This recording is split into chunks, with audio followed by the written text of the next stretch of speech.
November 1984. So you're just settling in? Yeah, I'm still settling. We chose Morton Pinckney partly because of the location.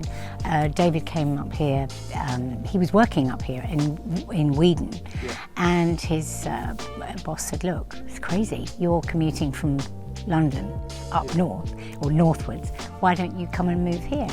And we didn't really think too much about it. We just said, well, we won't go to the village where his father was, because we thought that was a bit too close to home. So we found this 7 miles away from Boddington, just by luck. Yeah. And really, it was the garden that sort of sealed the deal. The house, yes, of course, but actually when I saw the photograph of the garden, that's when I said, you have to take the other house off. We'd actually put in an offer on another cottage. Both of us have commuted a lot. I mean, you know, the wonderful thing about where we are is we are kind of the middle of England. Yeah. And so you can get to everywhere quite easily. So work-wise for me, it's been good. That peacefulness of coming back. So I love going to London, I love going off and working, but it's lovely to come home. It is very tranquil here. We are very lucky.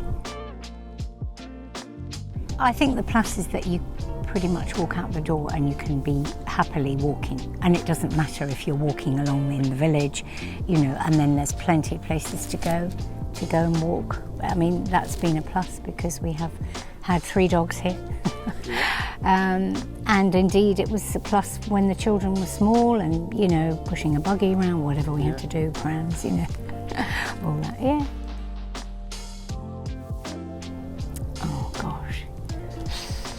I don't know if I've got one favourite thing, to be really honest. I think the fact that, you know, we're really lucky, and that it's got that lovely, cosy, old feeling in the winter if you need it, but in the summer it's cool.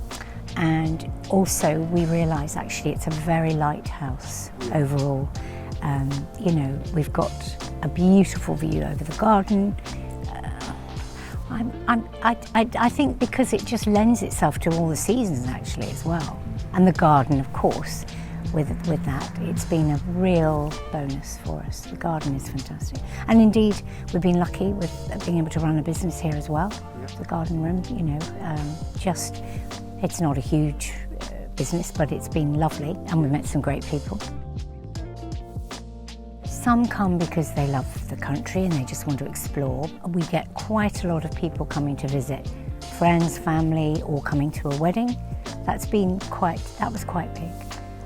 Years ago, we used to have all the camera crew from the BBC when they were doing the F1 in Silverstone, which was fantastic, and they came back, oh, I don't know, on and off every year for years. Probably the stairs. Keeping me fit. What will I miss mostly? Oh, gosh, I will miss it. I will miss it a lot. I think this kind of, well, I suppose we're just so at ease with it, but it's cosy when you want it to be, but it expands when you want it to be as well. So if you've got lots of people here, we've had parties for 80 people in the winter, believe it or not, and they all fit.